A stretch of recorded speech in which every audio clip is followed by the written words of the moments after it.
If you're very experienced in Web 2 and you're coming to Web 3 to build, it's not something too scary. Like, there's no much difference. That was a new way to think about cryptocurrency. Like, you're not just thinking about it in what can I make for myself, but what can I build that will power the next project.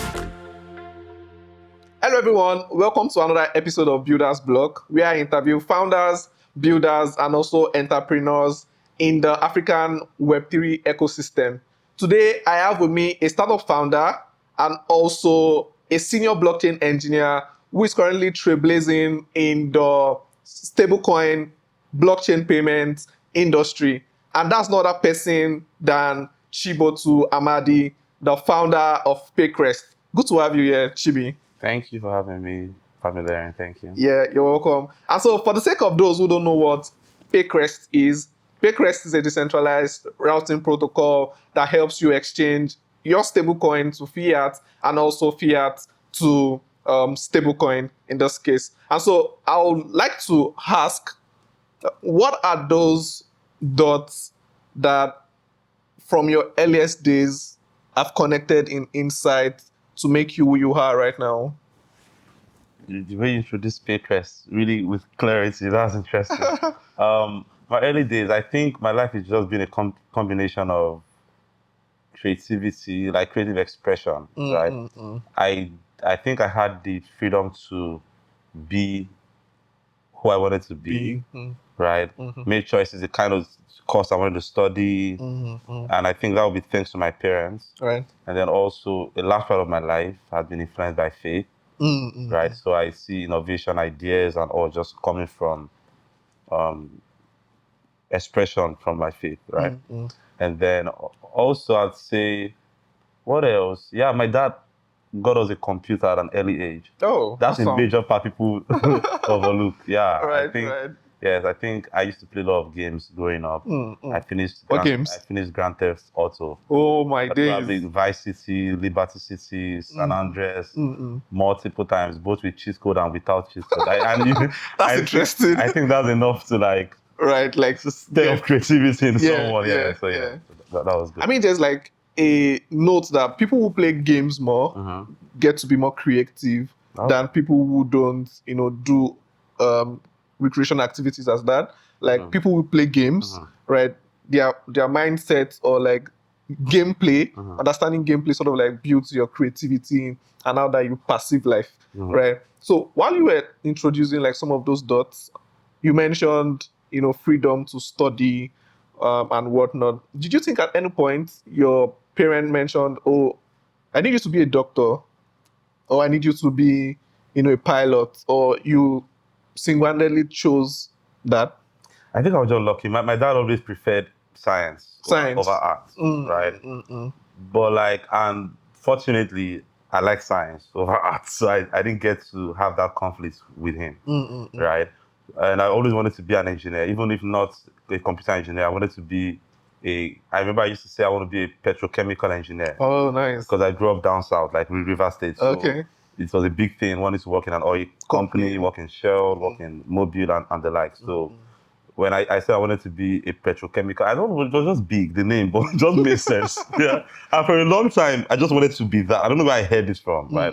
Yeah, I just wanted to be that. Yeah. So, but growing up, I then, from games, started with computers, a lot, desktop computer at home and the likes. And my uncle one day somehow mentioned, we can talk about that later, but somehow he mentioned something that made me like come into interest.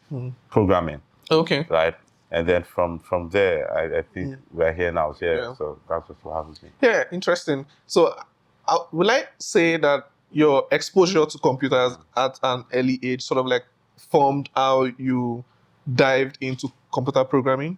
Absolutely. Like I had confidence. In fact, the first time I spoke to my dad, I think I was in JS1, just probably 9 years old or so. I told my dad I wanted to go for computer training, like computer training. Right. I mean, I came to him, was like, what do you mean computer training? Like, it didn't make sense. Like, like why are you doing computer training? I said I wanted to understand computers, right? I wanted to go to do computer training, because I've been stealing time to go to cyber cafe to play games, mini clip. Okay. Use my what they call it, my money for lunch, save it after school. You go play games. Go buy internet time for like 1.5 for Right. 30 minutes and stuff. Then we'll play games. And like, so I think I was doing a computer appreciation course. I saw computer training as an advert close at the cyber cafe where I played games. And so he said, okay. So he paid for it. I think that was the start of everything. I learned Corel Draw, Microsoft Word, Excel, all that stuff. Yeah, combining that. I think that was led to him purchasing a desktop computer. Oh, we already had that. I can't remember exactly. Yeah, but it helps. Yeah, that's really interesting because, while I was like digging up, I found out that you studied computer engineering. Okay. And I wanted to shed more light as to how, what are some things that you had in mind and what you actually found out in school? I didn't have much expectations. Let me just tell you what happened. I started writing code. Let's say I started with, there's a time where we used to have free browsing cheat codes. Oh, yeah. If you used early Android phones, Symbian, we always had this free browsing cheat stuff. So I had these websites where we would get free browsing and would distribute it. So then later on, I got to learn about programming. So when it got to the time where I had to go to school, that university, I figured what would give me the time to do software. Because at that time I wanted to do software. At SS3, I wanted to do that. And I said, okay, I'll study software engineering. That's what I wanted to do. So I checked Nigerian schools. The only schools that were doing software engineering were, I think, American University of Nigeria at the time, the one by Atiko. Oh, okay. And then the other school was it OAU? At the time, it was doing computer software engineering. And those schools, OAU was far from me. Yes, Ahmadu Bello University not Ahmadu Bello, the other one, American University of Nigeria. Was expensive, right? I checked the course and I know. So I said, okay, what was the closest thing to software engineering I can do in Nigeria without going abroad? And so I saw computer engineering, University of Benin and some others had that. And so I said I was a computer engineering. So it was strictly software in my mind. That made me study computer engineering because I felt like I wanted to do software, but I didn't want to do computer science. I just wanted engineering to be part of it. Anyhow, I just wanted engineering to be part of it. So I did computer engineering. But when I got to school, computer engineering was more hardware, operating systems, and all that stuff. It wasn't really the web software expected, obviously, yes. But I stole time there to just keep building my skills in software engineering, Yeah, that's really like fascinating because, we have a lot of like also new people coming up who sort of like have that notion, go to school, and when they get to school, they find that, it's entirely different. So what do you want to say to such people who have like this mindset of, I want to be like a software engineer and I should go to school to study computer science or like computer engineering, and then they're like, this is not it. And they have to like separate time to like go hardcore because some of the curriculum are sort of like outdated. Oh, now I see where you're coming from. Yeah. Because when we got to school, we were learning MATLAB. We were learning, was it Pascal or Fortran? Yeah, everything on paper, right? Yeah, on paper. But I had the laptop, so I would always download the software. So I was always like exploring. So when I learned MATLAB, I would go on my own and explore it deeper. But now it's changed, of course. University of Benin, I attended University of Benin. Oh, awesome. Yeah, and it's changed because I heard they do Java now, Python. So really cool.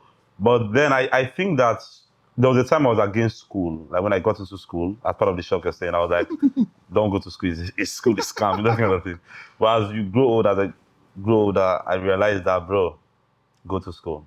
Especially if you're from Nigeria and maybe unless you're very successful at a side skill you're doing that is getting you paid very well, and school is then becoming distracting from that thing you're doing. So school is now becoming noise. Then I think that's the way you can say, you can drop out. But drop out is not anything flashy.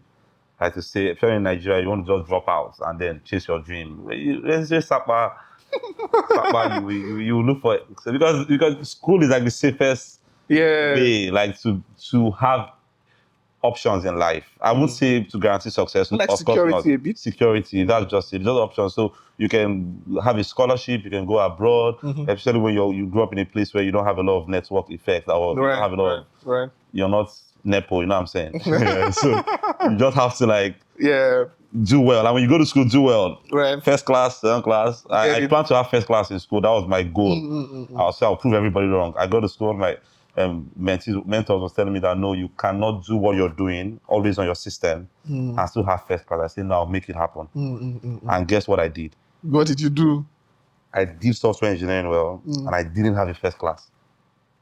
Oh. Amazing. and I said, okay, I'll have a second class upper. Upper, right. Guess what happened? What happened? I didn't get a second class upper.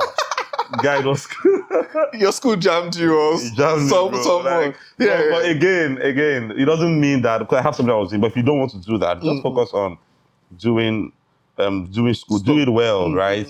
As far as the option, you have nothing to lose. Do Absolutely. your software, get your degree. Right. Yeah, it's fair. So that brings me to the point that you said you did software really well, right?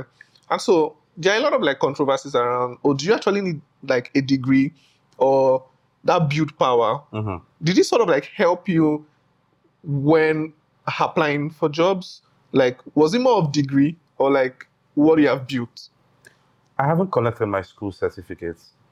Interesting. Up till now. So I graduated. Don't. Yeah, sure. For you think that, but I didn't. I've not collected it because I've not had need for it yet. Right. But one thing I know is for me, for a job, I didn't just get a job after school. I did a lot of freelancing. Right. I freelance for projects. So, and that was because of the grit I've developed doing all nights upon all nights in school, grinding. I led a programming club when I was in school. Amazing. An embedded systems and software engineering club. I started with a friend then, and then we used to teach people to do all night stuff on boards and like board. So I think a lot of the grit I had through the way, and I started my first business while I was a student. Oh, amazing. So I already had grit, entrepreneurial strength and greed. I've done freelance projects for nationwide kind of organizations. And then after school, it took like, let's say, 4 years or 5 years post-graduation to get like an official job, as you call it. Right. But I was doing a lot of freelancing. You see, so I think for me, it was the grit. The grit. It was great, yeah. And so that grit led to the build power. The build power, yeah. And how that is not just a degree, but what you've built. Yeah, not a degree. Yeah. I think for those watching, especially when you're in software, right, or like tech, IT in general, your degree actually helps, but also you need to have like a build power. You need to be able to show your employer, oh, this is what I've done, this is what I've done. Now, speaking of job, before we get to job, how did Web3 actually happen? I was freelancing. Okay, interesting. I did a lot of projects for clients. And then there was this client of mine that called me. I've done a previous project for him. That was 2017, towards December 2017. That he wanted to do an ICO platform for a client because he was also freelancing, but he had more exposure. He used to do Upwork and the like. So he got a job and was like, okay, he wanted to outsource that part to me. Yeah. So he said, okay, can I do an ICO platform? I said, I don't know what ICO is. So he explained it to me. I'd only known Bitcoin at the time. Right. I don't think I had known Ethereum. Okay. Probably if I had known it, I've known Ethereum just to purchase Ethereum as to hold it in your Luno wallet. Right. But I never knew that you could build applications that are decentralized. You get it. So when he told me that he explained the ICO process, I said I can do it because in my mind, as long as it's software, it doesn't matter what kind of software. It's a matter of time. Context, expert knowledge, and you do it. So I started researching about Ethereum, and I was amazed, bro. And wait, you can build applications that are actually decentralized, no central authority. So that deployed on Facebook, deployed on like all these regular Web2 servers. Yeah. Linode and the likes. So then I started reading about Ethereum, and I ended up doing that project. I think we launched that around January 2018. Okay. I started building in 2017. Launched that January 2018. I wrote the token smart contract. Interesting. Did the I was having a lot of learning. The ICO platform. But ICO platform was just basically people would use Ethereum and Bitcoin and Dashcoin to purchase the token project. So I built the platform wallets for all that stuff. The back end, front end had a mentor of mine, Jeremy, to do the front end. Then deployed it. and the ICO went on, deployed the contract live. We used Remix those days. And like, yeah, so did that, and that was the journey for me. My life changed forever. So I guess yours was not the case of, oh, you saw somebody trade, or like yours was straight build. Like simple. I had lost money before then. I had an option to purchase Bitcoin. Okay, interesting. I think I made my first million, like hard work produced by myself. That was probably 2017, let's say February or thereabouts. I had over 2 million in my account at the time. Interesting. And that was hardcore. I'm proud of that moment. Even though the next 1 month from that, I was broke again. But like, oh yeah, as the story usually goes. Yeah. But then I wanted to invest in cryptocurrency or something, put money there, and then I had two options: either Bitcoin, or there was this coin at the time, the billion coin TBC. Did you know about it? Oh no. Okay, TBC. Bro, I purchased TBC instead of Bitcoin. Oh my god. And that was scam. Oh. You understand what I'm saying? You get I can imagine the pain now. So I wasn't really someone that was very interested after that experience in like digital currencies. So what really drew me to Web3 wasn't the trading thing. It was majorly the development potential of seeing that I can build applications without central control. I had used Tron, not Tron, what they call it, Tor. Oh, okay. You know, Tor now for downloading Onion websites and all that stuff. Dark web, that kind of thing. Yes, exactly. Yes, so I was very fascinated by the dark web. So when I discovered that you could build applications that are decentralized, what came to my mind was I can build something like. Okay. From the point of building like a project that was successful, how did that make you feel as somebody who, was a newbie like 6 months ago, and now you have like life projects? Swift to say that's like a sweet run, right? From being a newbie to like, will I say a project founder, but not your project. Yeah. But you sort of like saw it from start to finish. What was your mindset? Yeah, it wasn't any different in the sense that I was excited about Web3, given. Yeah. I don't think I knew it as Web3 at the time. Okay. So just the blockchain. Yeah. But then, what I know is I've been building projects. Right. For the longest time. Like I launched my first business, software business. That was in 2014, if I remember, smsleague.com. Right? It was a bulk SMS platform. You could purchase bulk SMS units with your credit card, your debit card, VokePay. I used VokePay payments processor at the time. Okay. So you could purchase SMS units, so fellowships in school, SUG politicians, other kind of stuff. Use that to send bulk SMS. Yeah, so that was my first experience in like building my own company as my own products from start to finish. And then so that happened, and beyond that I built projects for some other clients. So the only thing different wasn't like I was a newbie in that sense. And I think that's one misconception people have. If you're very experienced in Web 2 and you're coming to Web 3 to build, it's not something too scary. Like there's no much difference. It's just that you were using backend. If you're going to build a DApp, for example, you were previously interacting with an API, backend API, but now you're interacting with smart contract functions. So if you see like that, you get my point. Especially when you're not writing smart contracts, and most of what people write as smart contracts these days, especially in the early days, we depended a lot on audited contracts. Like if you're writing a token, you're not writing from your head. You're like, there is already ERC20 standard.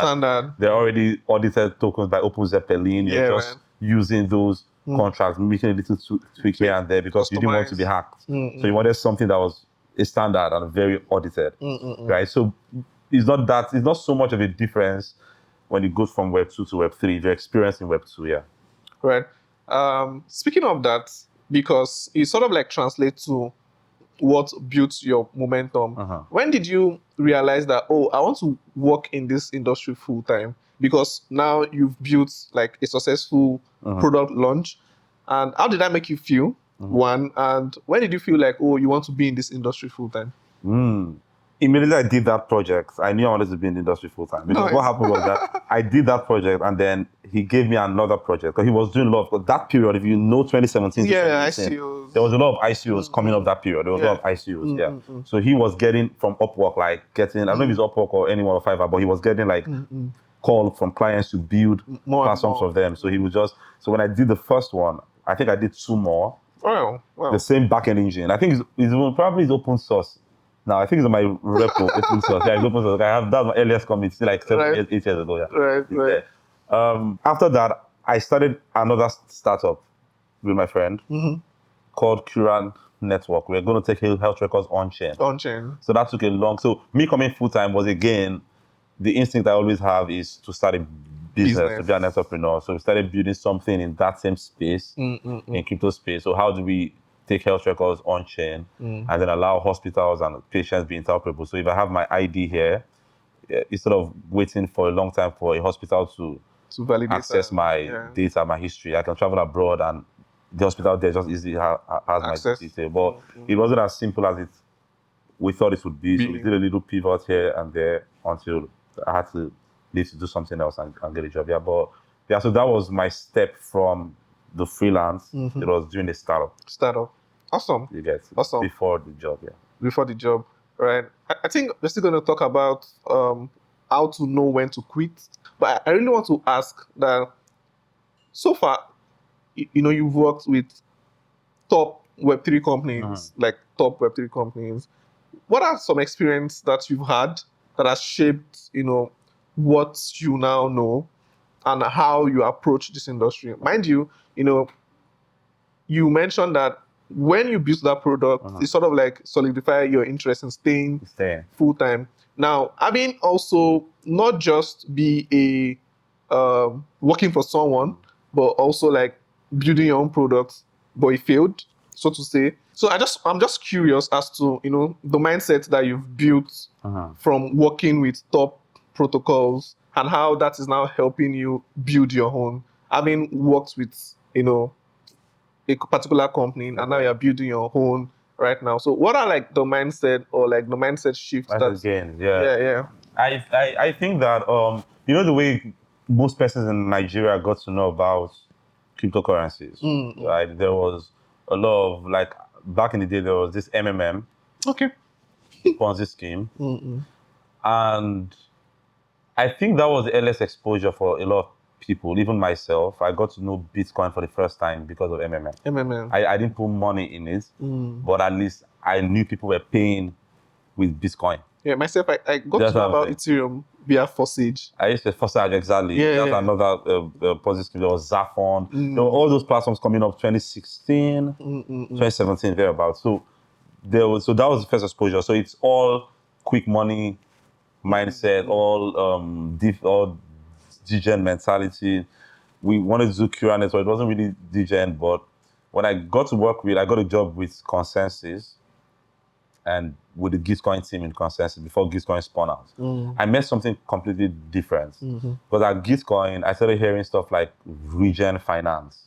Regenerative finance, where you're building for the positive sum. You're like, okay, how can we use crypto to build better systems for regenerative finance? And Gitcoin was in the public goods funding space using quadratic funding. I think the paper was written by Glenn Wood and Vitaly Buterin and the like. So working with Gitcoin and seeing a lot of projects get grants through Gitcoin grants and get like contribute to Gitcoin grants, Gitcoin hackathon and bounty projects then before it went defunct, Gitcoin kudos.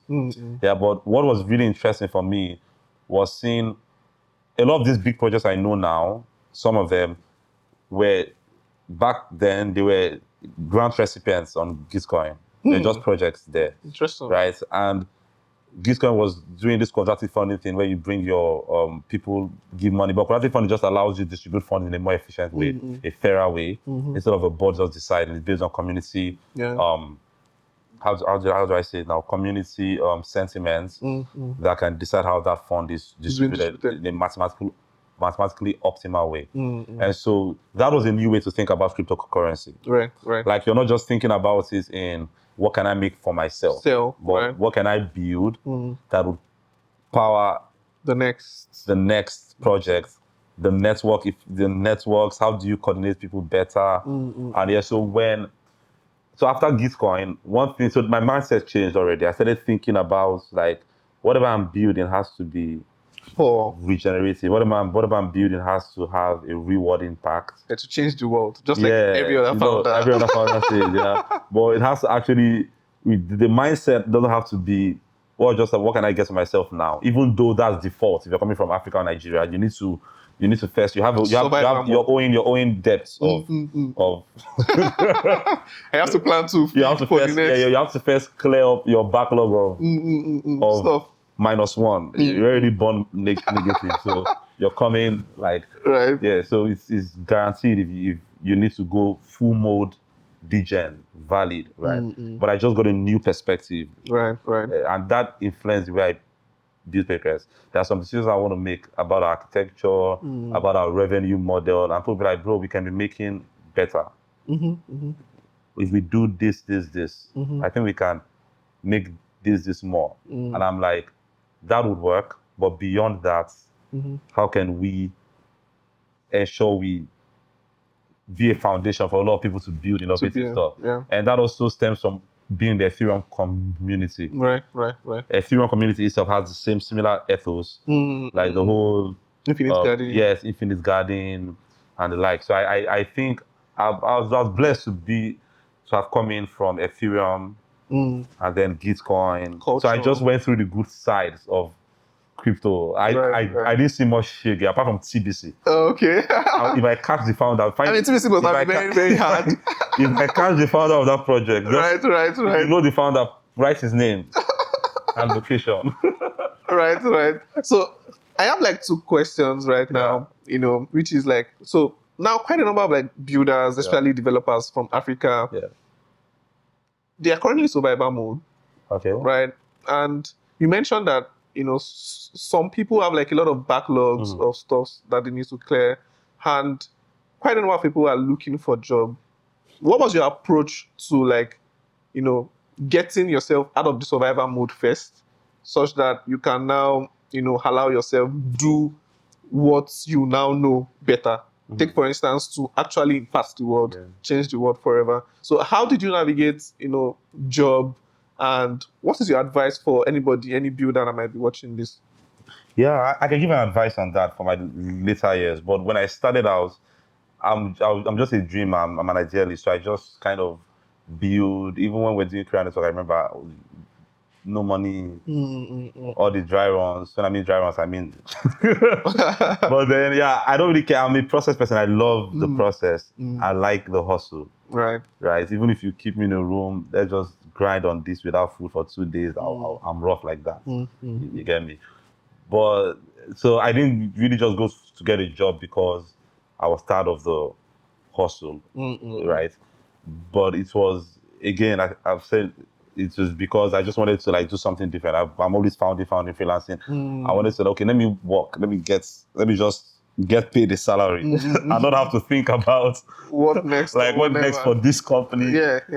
So then what I gained when I started working with Consensys first, and then Gitcoin team, and then spun out with Gitcoin, I did a lot of saving.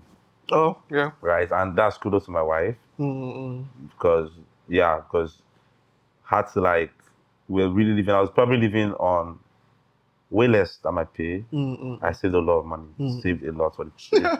Yes, I saved a lot of money. Interesting. And apart from of course, I had some token allocation. But yes, so I think that after that, that's what basically gave me, I'm not exactly in survival mode. Because in my mind, I was like, okay, if I'm going to do this startup, I should have money to like take care of myself. I had like a 2-year runway. Amazing. Right. So I'm not going to lie to you that I was suffering. I had like a 2-year runway. So I already calculated, of course, maybe if it's getting harder, we'll cut down our cost of living. We can extend it a little bit more. That's how I was thinking. This saving, break it down and pay yourself monthly. How long will it last? I had like a 2-year. Right. And then, so because I had a 2-year runway, I was able to like build. You know what I'm saying? So if you're a founder, like when you said I should talk to people that want to build and they're in survival mode and the likes, again, some people don't like this, but I'll tell you, if you don't have money and it's stressing your mental health, get a job, right? Work really hard, build, get a job. Stack up. You get stack up, save. While you're doing your job, you can be doing that on the side. When you're done with when you're ready to like go full time, you've had some runway. Maybe 2 years is a lot. You can have 6 months is fair. But after, if it starts getting closer, my plan was that if it starts getting closer to like maybe 6 months left, I'd apply for another job. Another job, and Because I had done the hustle of without anything in my front, but now I was thinking about starting a family, so I just needed to. I'll get another job while still doing this. Is what I'm saying. So I think if you don't have rich family, you don't have a lot of money, you don't have a lot of savings, just focus. Yeah, interesting. Because I think you also have to touch a little bit on how do you actually get the job, because right now quite a number of builders, like developers, are actually like looking for job. What's your approach to job searching or job hunting? Now, what I tell people is that because of the market, right? So this might sound a little bit like tricky. Do something that you love. Take, for instance, if you are a technical writer, work for projects, like spin-off project that you can write a lot of docs and share online. Good. And just keep doing that. But the question keeps coming that, see, while I'm doing all of those stuff, I still need something to eat or something. Yeah, something like that. What's your take? There must be someone has to take care of you, right? It's either your parents are giving you allowance or you're working to get money. You must work. Like the money must come from somewhere. And some people, in trying to build, they quickly just run away from parents. Oh, I want to take care of my own. Shaggy.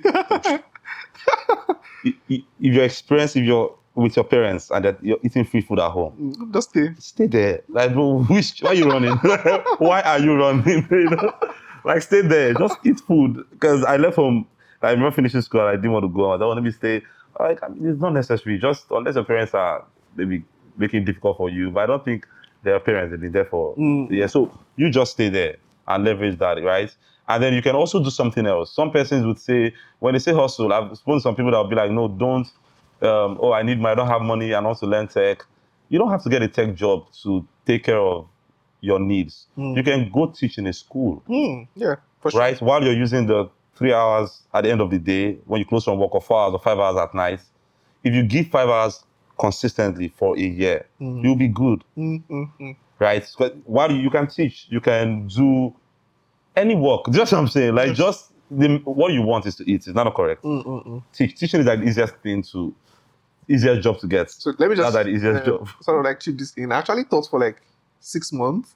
Yeah. And so I realized that maybe that might take a lot of time. Then I said, now I know a bit of programming, and I was also doing like no-code tools, WordPress, Webflow, and I'm like, okay, since I know a little bit of programming and this stuff, then I went to a cafe. I'm like, any of your clients that wants to build websites, just call me. Yeah. And after like 2 weeks, I got a call, and that was where I got like my first like 50K at the time. Wow. Yes, and that was I'm like, okay, for this thing to bring me 50K, you know what? That's good. I'm all in.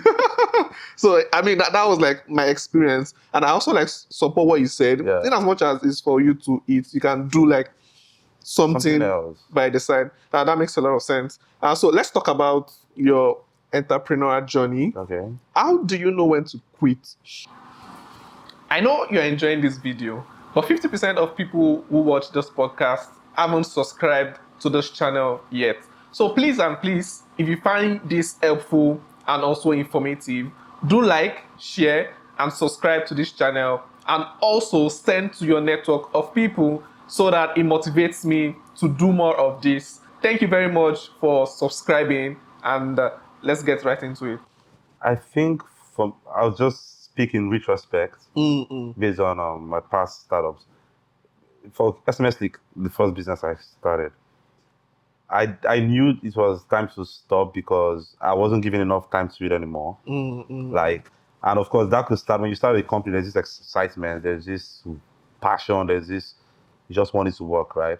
And then there were a lot of things that played in that. The bulk SMS started becoming irrelevant because regular SMS was like getting cheaper. Okay. Right, and bulk SMS was getting expensive. So the only benefit was then bulk, but not the pricing. Pricing used to be a benefit before. So market dynamics affected that. And other than that, I was also interested in doing other things, right? And so when your passion starts shifting, when you're not excited about what you're doing, because a startup is like an extension of yourself, is creative expression, right? So it should be that, right? So, and when it's no more working and it's bringing a lot of money, you can always find your passion again. But if it's not working, there's no money, is not market dynamics has changed, right. and then it's not very passionate. You're not very passionate about it. I mean, then you know it's something else you have to do, right? It can either mean you already had a new idea you need to pursue, or you just need a break. Okay, interesting. Yeah, you just need a break. Like after SMS and the next one, I took a break, like getting a job for like 3 years, and then came back with the same. All right, amazing. I think is swift and like answers the question. Now let's talk about Paycrest. In like simple word, what does Paycrest do? Paycrest is, just as you said earlier, is a payment routing protocol, right? Think of Paycrest like you think of Swift for cross-border international payments. Think of SEPA for just European countries. There's, I think, Interact Canada and like. But then Paycrest is a payment routing protocol, but Swift is old and obsolete because it's traditionally slow, is expensive, right? But we can't deny that it moves a lot of money in the world, right? But now we have new technology primitives. We have the blockchain. We have stablecoins. So we can build something better. We can coordinate payments across financial stakeholders better, right? So Paycrest is that liquidity network that would allow you connect those seeking to make payments, businesses wanting to move money, and liquidity providers that can provide liquidity for that payment. So Paycrest allows you coordinate that relationship in a decentralized way using blockchain primitives, but then you also have the added benefit of speed, near instant settlements. Right. It's cheaper. In fact, for senders, Paycrest is zero fee. Right? Gas abstraction? Yeah, not just zero network fee. I mean zero fee. Like there's you're not paying any transaction fee. So it's zero fee. Okay, interesting. And so that's what Paycrest is doing. So think of Swift that takes 3 to 5 business days, but now you're able to move money in seconds, less than 15 seconds across the world. Right. And then you're paying zero fee for that. That's what Paycrest is building. And that network has to grow, and then we're trying to make that permissionless and open source, right? So think of we think Ethereum. I'm inspired a lot by Ethereum, right? And so that's what Paycrest is doing, that open payments routing protocol. Amazing.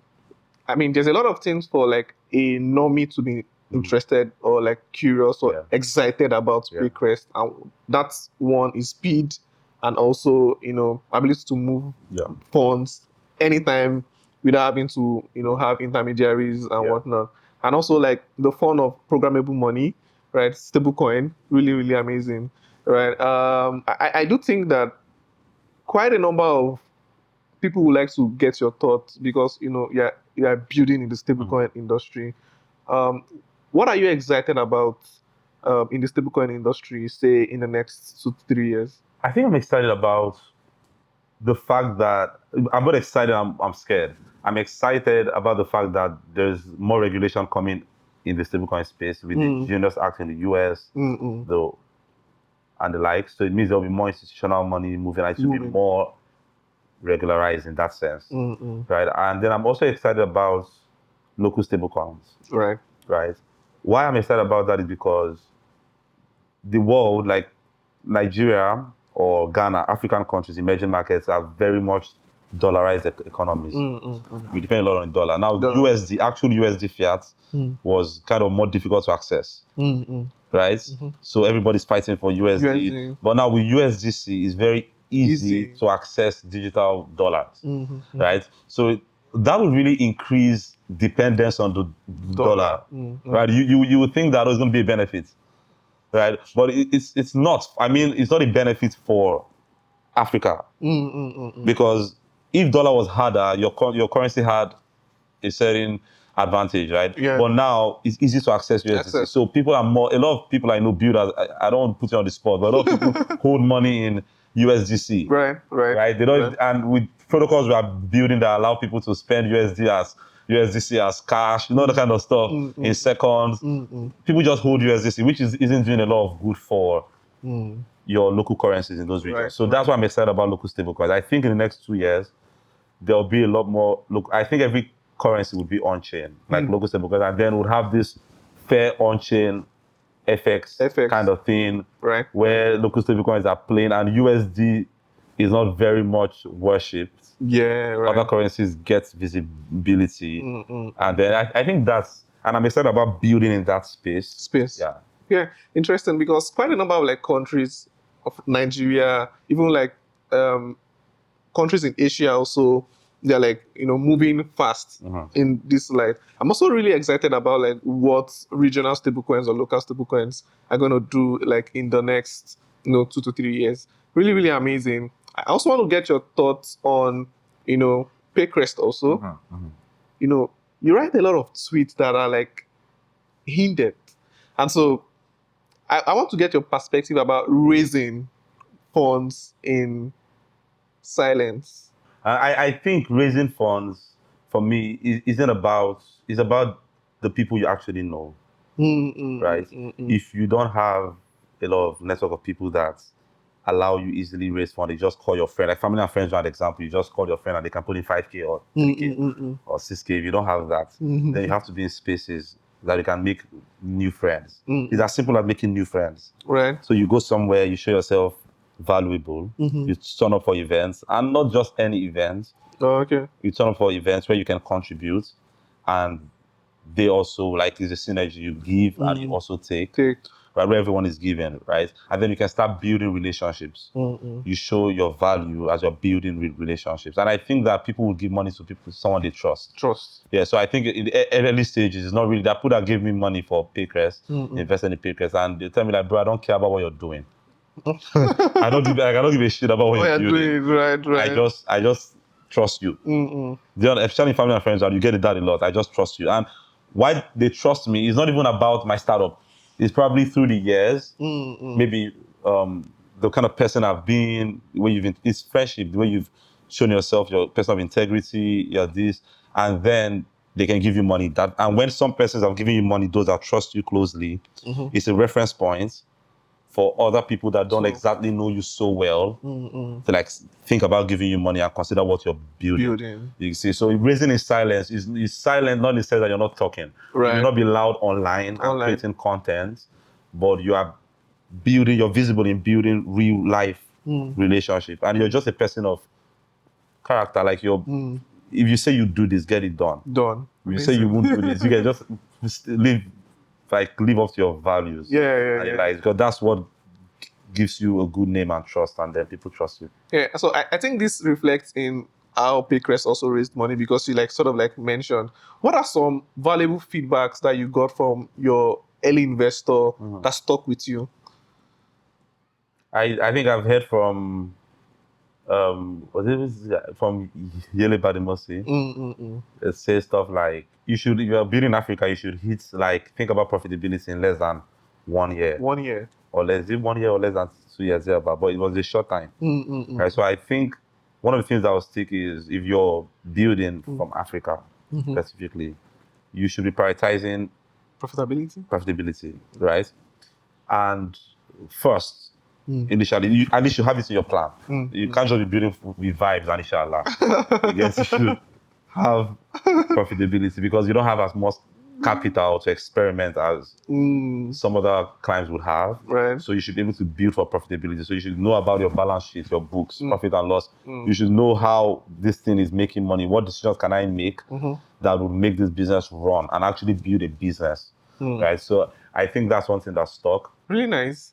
So your last answer sort of like picks another question, which revolves around, building a stablecoin protocol as such. Okay. What are the challenges? That's one so far. And I think I heard that you'll be expanding to over 100 countries. Okay. What are the plans that you sort of like envision. Yeah. What I like about building Paycrest is the fact that we're building at the protocol level. It's like foundational technology, like of course on more primitive blockchain purposes. But I see the fact that what's exciting about that is you can build this and then empower builders, right? Because what gives Ethereum its power? It's Uniswap, it's DeFi protocols, it's a lot of applications people have built that gain scale. Not necessarily. I've heard people come at Ethereum for you don't do marketing. There was a recent drag about that this year, right? But like there's how do they say that, evidence from the derivatives of the foundational work. So I see Paycrest as that. We're empowering builders to build more intelligent financial systems, to move money better, to better coordinate in finance on chain. And when you build that, then you can be rest assured that it can be slow but for sure. That kind of there's this rap that'll say for slow but for sure, that kind of thing. Like it could be slow, right? But you're sure that it will work as more people build, because your bet is that those many builders building on your protocol, right?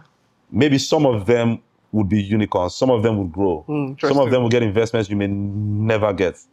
But they built it not just building on you as a choice, right? But you were enabling something that no one else could enable for them. So when they scale, they're not about changing you quickly. That's why we've had high stickiness on Paycrest. When you build on Paycrest, it's really hard to say I'm not doing this anymore, because it was made possible because of the primitives, right? And that's deep. Yeah. So the challenges I would say would be, because you're bringing builders to build on you, rough guys and these guys. So they are also, you have to make them happy. They are intelligent people as yourself. You have to they know what they want. You get my point? So it's supporting builders. Is one challenge, and you need to get smart people to work with you, which we've done well with. And you need to always, to get talents, the kind of talent you need to build Paycrest would be very good talents. And so a lot of people wouldn't fall into that. Okay. Right? Because again, you're building the primitives. So most people want to build on the application layer, what they call it now, to build derivatives on it. That forms the ecosystem. Yeah, exactly, forms the ecosystem. But the core foundational stuff, you would always struggle with getting people to contribute to that, getting the right people to work on it and stay there, see the long-term vision and mission. Yeah, so that's some of the challenges. Yeah, interesting. Maybe you want to touch a bit on the expansion plan also. For the 100, yeah. It's not really, there are two ways. Again, it's not really, Paycrest, we are enabling. We have this provision node software where providers get to deploy our provision node. They connect that to their banking provider or whatever, and allows them to automated payouts and collection. And so that software currently empowers, maybe is allow you can connect you can connect PSPs in let's say probably 10 countries now. Oh, awesome. But we want to allow that to scale to 100 countries or more. What that means is that it can open businesses in those places. Not like you're having products in those countries. But if you can enable that, it means that if you were to do business development in China or in any place, a builder that wants to empower payments there or enable payments there can simply find Paycrest, or we reach you, either one, but you can immediately start to be productive in less than 1 week. Amazing. Because of that. You get what I'm saying? So I think that's what we're trying to do. And we need to do that for the scale, because it begins to make sense when you can see, because builders in different regions and countries have different needs. Right. We moved to Brazil, when we supported Brazil, when we enabled Brazil and enabled Argentina and Indonesia. Wow. It allowed us adjust some of our messaging stuff, because when I mean technical APIs, because we were building initially is Nigeria, Kenya, African countries, right? They're alike. But then you're going there oh no, we need this because our government requires this. So you begin to alter your format and payment order to make it more global. Yeah, and that's what we are. So that's what we're doing. And before this year runs out, we'll be enabling payments in 100 countries, I'm telling you. Amazing. that speaks to the fact that Paycrest is shipping really, really amazing features and also scaling and also enabling speed. You see my eyes now. I don't look like I sleep there. You're building a lot of stuff grinding for the global ecosystem. That's really nice. I think one of the things that also like piqued my interest is talent. Okay. How do you spot a good co-founder? Because some people would say that before they invest in your platform or your product, they don't just want just you. They want to see how many people you can work with or how of a team leader you are or your team spirit and who your co-founder is. So while building Paycrest, what did you have in mind when, spotting or looking for a co-founder? I didn't look for a co-founder. The way Paycrest actually started, I was living my life, having a good job. And I was at Kenya for Africa Tech Summit. That was 2023. Awesome. And my friend from NYC called me, like, bro, I'm in the UK, I'm stuck. How do I move money? And I recommended platforms to him, like other platforms I recommended. He's like, no, this is not giving him what he wants. He wants it faster. He thinks that we can do something better with blockchain. Okay. Right? We can do stablecoins, fiat. Like, we can move money faster if it was a blockchain system. And I'm like, yo, bro, I've built exchanges in the past based on as a contractor. I've built cryptocurrency wallets, ICO platforms as a contractor. And then I was like, you can't really do that because there's limits in PSPs, there's a lot of stuff. So we're like, no, let's think about this. How can we do it? And we started brainstorming on it and realized that, okay, the issue has been fragmented liquidity. There has to be a trustless network that how you can solve this. And we started thinking, and Paycrest evolved, and we found Paycrest. So I didn't really find Francis. I knew him already. Aligned. Yeah, we just aligned, and he called me. And then other than that, again, it's trust. He's worked with me in the past. Before we even worked together, we did a project together freelance, but before we even did that, when we were serving, I remember I served in Benway. I was a software engineer at a particular startup. We're building projects for Benway State Government, Ministry of Finance, the Nigerian military, because my boss used to supply like ATMs and all that, to cards for all that. So he was doing embedded systems programming. He would write stuff for embedded systems, Arduino, all that kind of stuff. He knew the intersection point between hardware and software. So we saw that, and we knew him as, this guy was very, I was doing that for close to nothing, not like he was rich or something. And we saw that. We used to even mock him at the time because we were like the guys that have touched money in software. Right. And then after that, I finished that. He wasn't serving; it was just some Benway. So I left, and then when he needed the project to be done, he got a contract for a cryptocurrency wallet. Who will he reach out to? Chibie, because I knew you were doing this. I know about your values and about your faith. Amazing. And yeah, so we did that. And so I think for finding a founder working together, it's just about, again, trust, values. You get me? Because I hear people say you spend more time with your co-founder probably than you do with any other person. You'll be calling, they're like your wife or something. Or right. Calling. So it has to be someone you can have a conversation with. Someone you can like, you get my point. That you trust this person's grind, right? You trust this person's value, right? Can this person leave money on the table? And that's the way I and Francis are, because in the sense that if I've rejected a lot of money because I didn't want to do something that was wrong, right? So it means nothing to me when it comes to the sense of if you stack that up against my values, right? So even if I don't care about, I just see it as a number when it comes to that, and he has the same mindset. So that allows you to remove maybe the whole what's in it for me, and let's chase a mission together, right? And you know that if shit goes to shove or whatever thing happens, you know, okay, this person will not sacrifice values for greed. You get my point? Yes, I think that's what it's about. That's a lot to encode. And for people who are like looking to get co-founders for like their startups or for their products, I think this is actually for you. Look for somebody who is well aligned on your value system, your goals, and you guys can build and grind all together. That makes a lot of sense. And now let's come back to personal life, right? So I'm curious as to how you're building several startups, or you've built several startups, and now you are actively building Paycrest and combining that with family. How is it going for you? combining. There's nothing like work-life balance. It's a myth. Right. So for me, it's just, again, values. The same when I got married, I married someone that had the same values as I have, right? And so it allows you, and you have to be upfront about what you want to do with your life. I don't guess about what I want to be or what I want to be in the next 10 years or 20 years. I kind of wrote my full life plan when I was like probably 14 or 15. I read books. You get me? So I used to, so when I met my partner, my wife now, she was clear about what I wanted to do in life. I was clear about what she wanted to be. We're not all that yet, but we had our plans out. So that was really clear. And so when I start building, it's just like, oh, you've told me this, okay, this is a new phase, so let's adjust, right? And again, understanding. And I think a big part of that, right, for me, to be fair with you, so I just tell you the whole truth, it's faith for me. Okay. Right? Why? Because I know that there's this confidence and faith in God that allows me to know that my life will come out well.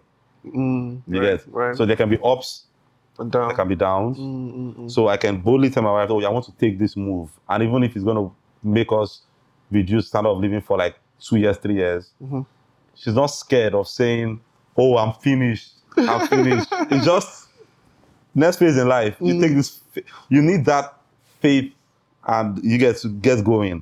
So I'm not scared of taking risk. I'm not scared of all that stuff. So I think that combining life and family, my partner understands this part. I understand that. And I try once in a while, go on a vacation with my family. Amazing.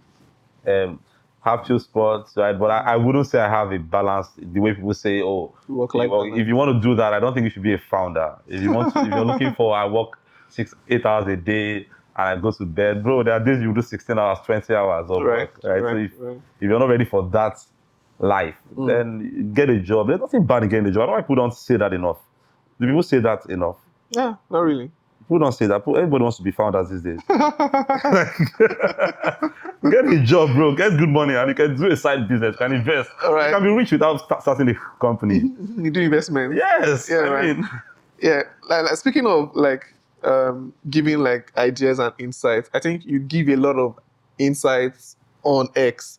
I was talking about that previously, but I mentioned another question. So let's talk a little bit about your post on X, right? You tweeted something, right? You said failure isn't the opposite of success; it is practice. What does that mean? Do you mind sharing more light or shedding more light? Yeah, you're bringing up my tweet against me.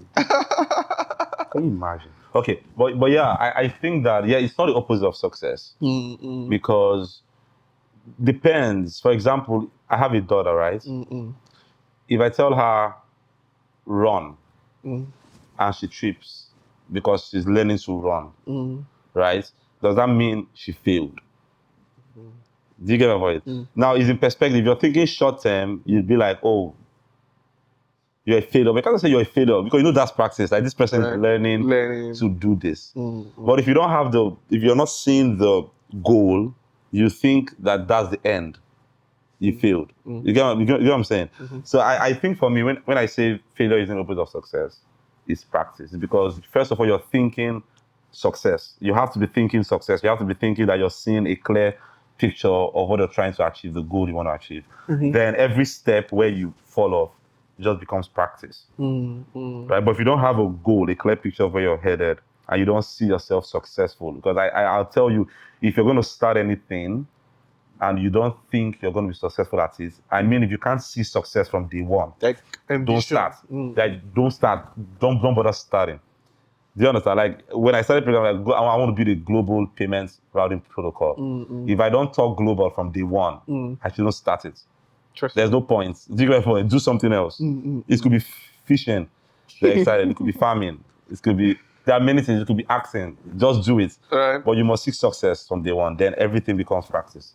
Yeah, amazing. It speaks to the fact that, in life is also like a bit of understanding that it's practice. Take, for instance, from where or when we're giving birth to. Yeah. You don't talk immediately. At least, like, you start rambling by hearing, and even when you're walking, you start crawling. Sometimes, like you mentioned before, and all of that. I think it just makes sense that it is not the opposite. It's And sometimes you find injure. Yes. When you learn bicycle, there's this myth people have. I don't know if it's real. You can tell me if I'm wrong, but right. I used to know that I heard from people that you cannot learn how to ride a bicycle without injuring. Yeah. Is that correct? Yes. For real, you believe that too? And first time I took a bicycle to ride years ago, you fell? It was difficult for me to turn. I could move it, but it was difficult for me to turn. Oh, right. That was when I was really young. And then my nose, trying to turn, I hit a pavement. Woo. And then my nose hits and pain swells up. Once that happened, I could turn. That thing is mysterious. Because I don't know how you learned from the pain. Bro, I'm telling you, that was memory. It immediately activated. So right. That was a failure in the sense of I failed at turning. Right. But I was practicing and I learned. So there's some things that just be careful not to do one that will take your life. But just try. For sure. Failed in a controlled environment. Right. That's the punchline. Failed in a controlled environment. Very important. Yeah, I think I'm going to tweet about that, and we're going to have more controversy. So you mentioned global. Yeah. So one of your tweets also talked about start local and then go global. Mm-hmm. Yeah. So how do you want to explain it to the audience such that they can also have that mindset? The Bible in Acts, is it Acts 1? Or that Acts 1 verse 8, where it said, be my witnesses. And then it said from Jerusalem, Judea, Samaria, and the uttermost part of the earth. You see, Jerusalem is where they were. Right. Judea, neighboring town. Samaria, neighboring, and then uttermost part of the world. Right. So you want to do anything, you have to start from those around you. If you want to raise funds, you start from family and friends. Right? So starting local just simply means start around people where you have the trust from, people that will easily trust you, people that will easily, some people will buy your product just because they like you, they know you. That's all. And they're your first people that will give you feedback, right? That's why you see some people going to Project Fame and they'll sing, but you have friends, like, why did nobody advise you at home? Because you shouldn't have come here. Right. But they were starting local. So you start where you have the most context. I'm not from the US. I'm not from China. So I don't know a lot about their payment systems. Right. But I know I've lived the experience of being in Nigeria. I've been able to travel Africa to some extent. I've experienced those things. So that gives me good context to like innovate around that. Then as I grow and meet more people, travel the world, I live more experiences. And then I can also build global. And so one thing that helps me do that, I travel also. I travel a lot. I think the first thing that actually affected my building too, I had the opportunity to travel to India in 2015. Right? And that was really made me interact with a lot of people from different countries, right? And then it just has a way of expanding your mind. So, but you start from those that you know, make the most of it, travel, meet more persons, and then you expand. Yeah, I think when you said it sort of like opened up like something in me where you said you start from people around you. Yeah.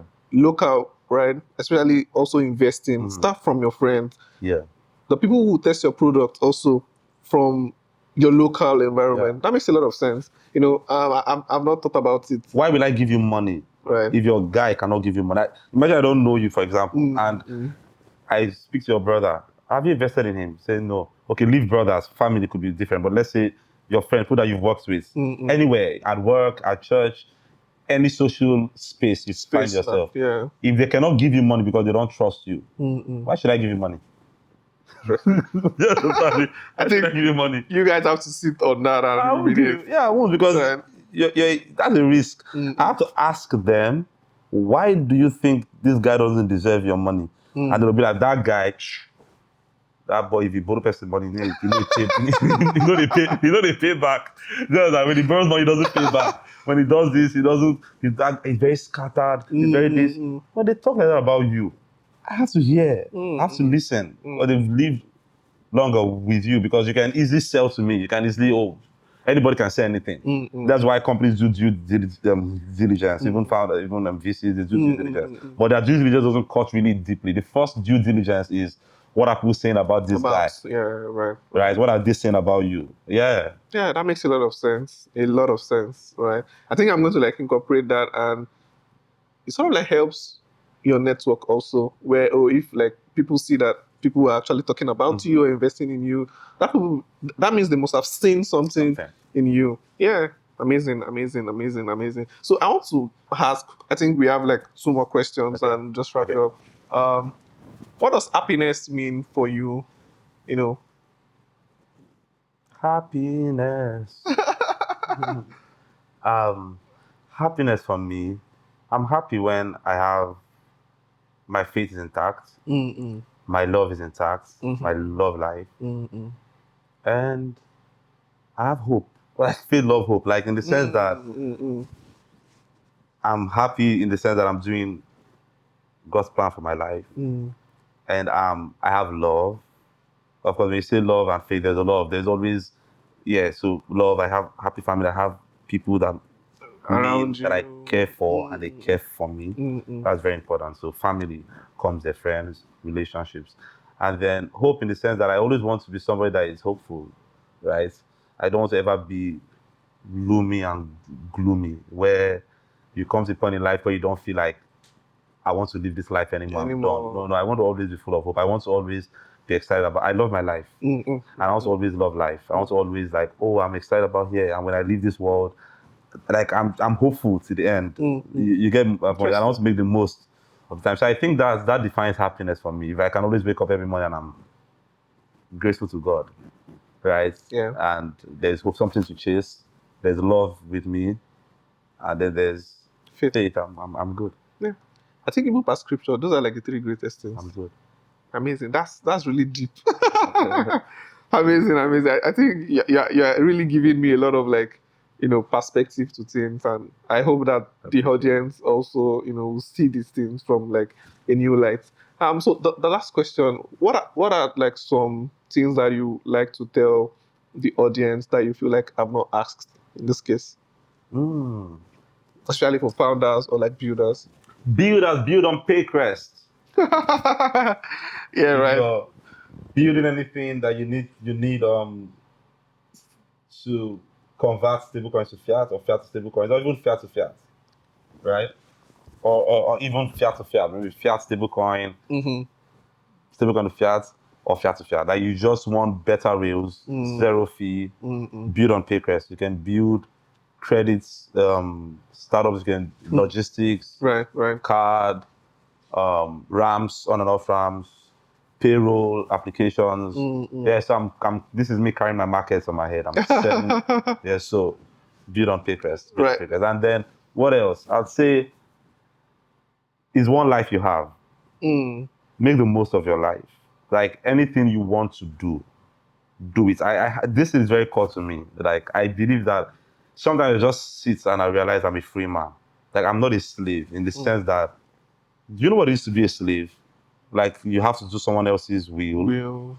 Like, and when I mean someone else, it's not even God's will. I mean a human being, right? Holds you bondage. You cannot express yourself. But I'm free.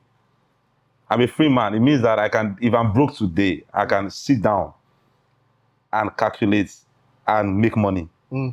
I can choose to say I want to get married if I'm not married.